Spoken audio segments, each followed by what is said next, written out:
നിലമ്പൂരിൽ നേടിയ വിജയം കേരളത്തിൻ്റെ ചേഞ്ചിൻ്റെ മാറ്റത്തിൻ്റെ സൂചനയാണ് എന്ന് എഴുതി വച്ചാൽ മതി. അതിന് നാടൊരുങ്ങി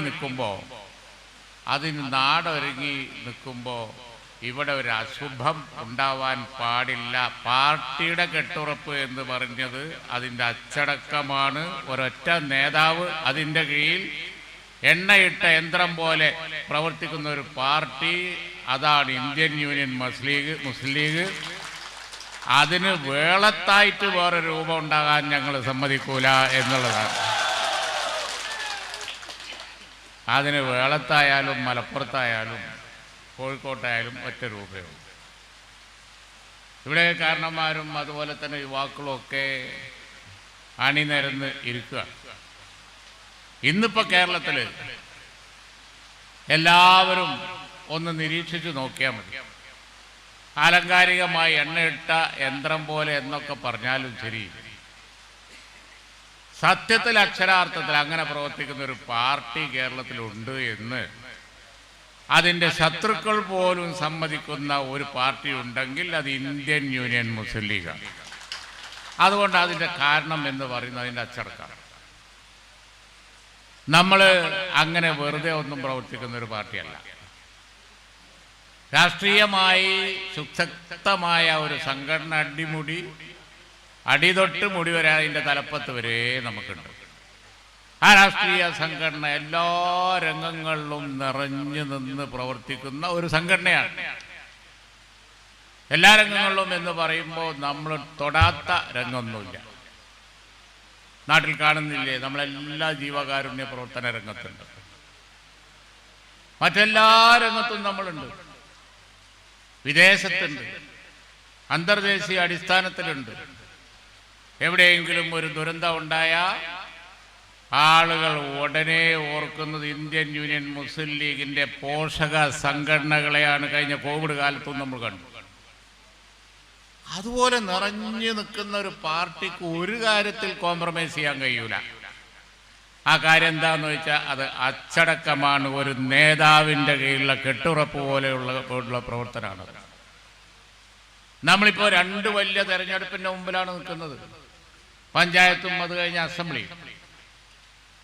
കേരളത്തിലെ ഇപ്പം നോക്കി നിങ്ങൾ, കഴിഞ്ഞ 8-9 വർഷകാലമായിട്ട് ഈ നാട്ടിൽ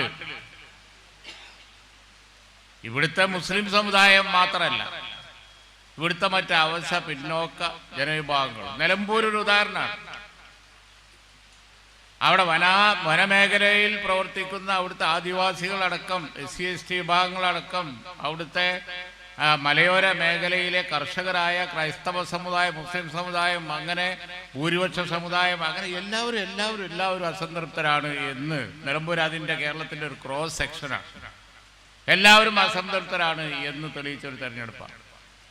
അപ്പൊ നമ്മൾ നോക്കുമ്പോൾ എന്താ, അതിൽ നിന്ന് കേരളത്തിന് മോചനം കൊടുക്കണമെന്നുണ്ടെങ്കിൽ ആ മുന്നണിയുടെ മുമ്പിൽ നിൽക്കുന്നത് കോൺഗ്രസ് ആണെങ്കിലും അതിൻ്റെ നട്ടല് എന്ന് പറയുന്നത് ഇന്ത്യൻ യൂണിയൻ മുസ്ലിം ലീഗാണ്. അതിൻ്റെ ഉറച്ച അടിത്തറ നമ്മളാണ്. ആ ബലം കൊണ്ടാണ് നമ്മൾ ഇവിടെ നമ്മുടെ ഏറ്റവും മോശമായ ദുരന്ത കാലത്ത് പോലും പിടിച്ചു നിന്നത്. നാദാപുരത്ത് നിങ്ങൾക്കറിയാലോ, പാർക്കൽ ഇവിടെ ഉണ്ട്, ബാക്കിയുള്ള ആളുകൾ ഇവിടെ ഉണ്ട്, കോഴിക്കോട് ജില്ലാ പ്രസിഡന്റും സെക്രട്ടറിയും ഒക്കെ ഇവിടെ ഇരിപ്പുണ്ട്, അസാഖ് മാഷ് ഇസ്മായിലും ബാക്കിയുള്ളവരും ഒക്കെ ഉണ്ട്. ഇവിടെ വലിയ ബഹളവും കലാപവും ഒക്കെ ഉണ്ടായ ഒരു കാലത്ത് നമുക്കറിയാം നമ്മൾ എങ്ങനെയാണ് ഈ നാടിനെ കൊണ്ടു നടന്നത്. ഇവിടെ വലിയ ആളുകൾ ഭയചകിതരായി പുറത്തിറങ്ങാൻ വിഷമിച്ചിരുന്ന കാലത്ത് ഞങ്ങളാരും മാളത്തിൽ ഒളിച്ചിട്ടില്ല. ഞങ്ങൾ ഇവിടുത്തെ ആളുകളുടെ മുമ്പിൽ വന്ന് നിന്ന് അവർക്ക് നേതൃത്വം കൊടുത്തുകൊണ്ട് പോരാടി ചരിത്രം. ഇന്നും ഞാനിപ്പോൾ യാത്ര ചെയ്ത് ഇങ്ങോട്ട് വരുമ്പോൾ, പാറക്കാട് പള്ളിൻ്റെ മുമ്പ് കൂടി വരുമ്പോൾ ഞാൻ അത് ഓർക്കുകയായിരുന്നു. ആ കഥ കേട്ടിയൊക്കെ ആ കഥ പറഞ്ഞുകൊണ്ടാണ് ഞാനിവിടെ വന്നത്.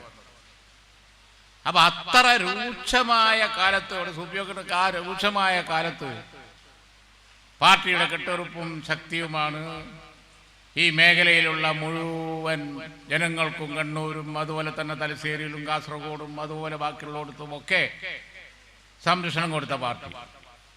അത് കഴിഞ്ഞ് നമ്മൾ അധികാരത്തിലുള്ള സമയത്ത് പാലക്കാട് ഇവിടെ MLA നമുക്കറിയാം, ഉമ്മൻചാണ്ടി ഗവൺമെന്റ് ഉള്ള സമയത്ത് സമൂഹത്തിന്റെ ഉത്തരവാദിത്തമാണ്. ആരെങ്കിലും കലാപം ഉണ്ടാക്കിയാൽ ആ കലാപത്തിൽ നഷ്ടം കൊടുക്കൽ സമൂഹത്തിന്റെ ഉത്തരവാദിത്തമാണ് എന്ന് തെളിയിച്ച പാർട്ടിയാണ് ഇന്ത്യൻ യൂണിയൻ മുസ്ലിം ലീഗ്. ആരും നാളെ കലാപത്തിന് മുതലണ്ട, പ്രശ്നങ്ങൾ ഉണ്ടാക്കണ്ട. അങ്ങനെ പ്രശ്നങ്ങൾ ഉണ്ടായാൽ പൊതു ഖജനാവിൽ നിന്ന് പണം എടുത്തു കൊടുത്തുകൊണ്ട് അവരെ നഷ്ടം നികത്താൻ ധൈര്യം കാണിച്ച ഒരു പാർട്ടിയുണ്ട് എങ്കിൽ, ഒരു മുന്നണിയുണ്ട് എങ്കിൽ അത് UDF ആണ്, ഇന്ത്യൻ യൂണിയൻ മുസ്ലിം ലീഗാണ്. അപ്പൊ അങ്ങനത്തെ ചരിത്രങ്ങളൊക്കെ എണ്ണി പറഞ്ഞാൽ തീരാത്ത ചരിത്രമൊക്കെ ഉള്ള നമ്മുടെ ഈ മേഖലയിൽ കുറ്റ്യാടിയായാലും ഇവിടെയൊക്കെ എവിടെയായാലും നമ്മൾക്ക് ഓർക്കേണ്ട ഒരു കാര്യമുണ്ട്. കോംപ്രമൈസ് ചെയ്യാൻ പറ്റാത്ത ഒന്നാണ് പാർട്ടിയുടെ അച്ചടക്കം. ബാബരി മസ്ജിദിന്റെ തകർച്ചയ്ക്ക് ശേഷം പാണക്കാട് തങ്ങൾ പറഞ്ഞ ഒരു കാര്യമുണ്ട്, സെയ്ദ് മുഹമ്മദ് അലി ശിഹാബ് തങ്ങൾ പറഞ്ഞ ഒരു കാര്യമുണ്ട്. അന്നുള്ള സമൂഹത്തിന്റെ വൈകാരികമായ സാഹചര്യത്തിൽ മുസ്ലിം ലീഗിന് കുറച്ച് ക്ഷീണമൊക്കെ ഉണ്ടായി. ഒരുപാട് ആളുകൾ പുറത്തുപോയി. സലാം കൂടെ പറഞ്ഞല്ലോ, ഞാൻ പോയി എന്ന് പറഞ്ഞല്ലോ സലാം. ഞാൻ അക്കാലം മുതൽ ഇക്കാലം വരെ എവിടെയും പോയിട്ടില്ല, ചെറുപ്പകാലം പോലെ ഇതനുണ്ട്. പക്ഷേ സലാം പറഞ്ഞു, ഞാൻ തിരുത്തി പറഞ്ഞു. പക്ഷെ എല്ലാവർക്കും തിരുത്തേണ്ടി വന്നു. കാരണം എന്താ തിരുത്തേണ്ടി വന്നതിൻ്റെ കാരണം എന്ന് പറയുന്നത്, അന്ന് തങ്ങൾ പറഞ്ഞൊരു വാക്കുണ്ട്. ഞങ്ങളൊക്കെ അന്ന് പറഞ്ഞു, ആശങ്ക പ്രകടിപ്പിച്ചു കമ്മിറ്റിയിലൊക്കെ, നമ്മളെ പിന്നെ നാളെ ഒഴിഞ്ഞു പോവുകയാണ്. ഇപ്പോൾ വേളത്ത് സംഭവിച്ച പോലെ ആൾ ഒഴിഞ്ഞു പോവുകയാണ്. പഞ്ചായത്തുകൾ മറിയുന്നു, മുനിസിപ്പാലിറ്റി പോകുന്നു, മണ്ഡലങ്ങൾ നഷ്ടപ്പെടുന്നു, അങ്ങനെ പല തോൽവികൾ. തങ്ങൾ പറഞ്ഞു, കോംപ്രമൈസ് ചെയ്യണ്ട, ഉള്ളോല് മതി, മുന്നോട്ട് നടന്നോളി. ഇന്ത്യൻ യൂണിയൻ മുസ്ലിം ലീഗ് അച്ചടക്കം വിട്ടുകളിക്കൂല. ബാക്കിയുള്ളവരൊക്കെ പിറകിൽ വന്നോളൂ. ഇപ്പൊ സലാം വന്നു. അതുപോലെ അനവധി നേതാക്കൾ ഇന്ത്യൻ യൂണിയൻ മുസ്ലിം ലീഗിന്റെ കരുത്തായി മാറി. പാർട്ടിയുടെ ജനറൽ സെക്രട്ടറിയാണ് ഇപ്പോൾ. കാരണം അവരൊക്കെ പറഞ്ഞതും അവരൊക്കെ ചെയ്തതുമായ കാര്യങ്ങൾക്ക് അതൊന്നും കൊണ്ടുപോയി എവിടെയും എത്തിക്കാൻ അവരെ കൊണ്ടൊന്നും കഴിയില്ല.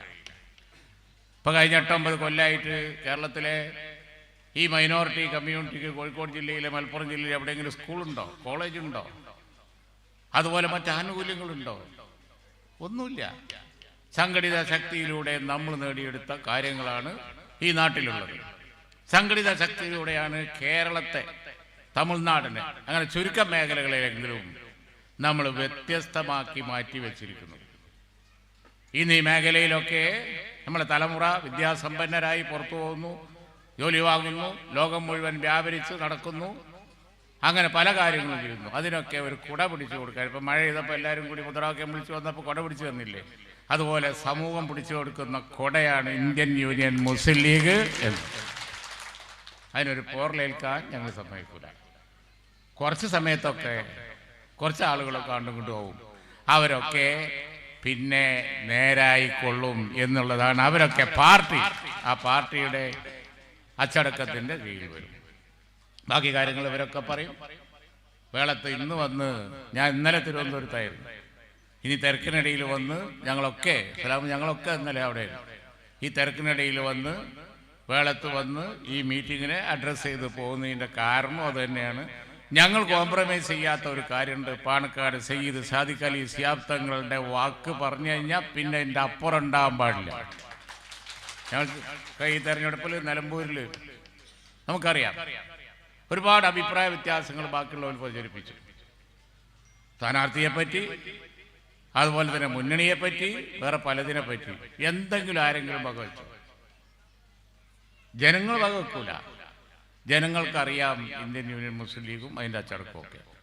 അതുകൊണ്ട് എല്ലാവരും മനസ്സിലാക്കണം, ഇന്ത്യൻ യൂണിയൻ മുസ്ലിം ലീഗിൻ്റെ ശക്തിയാണ്, സമുദായത്തിൻ്റെ പരിച, അതാണ് അതിൻ്റെ അമ്പർല. അതിൻ്റെ അച്ചടക്കം കൊണ്ടാണ് നിൽക്കുന്നത്, ലീഡർഷിപ്പ് കൊണ്ടാണ് നിൽക്കുന്നത്.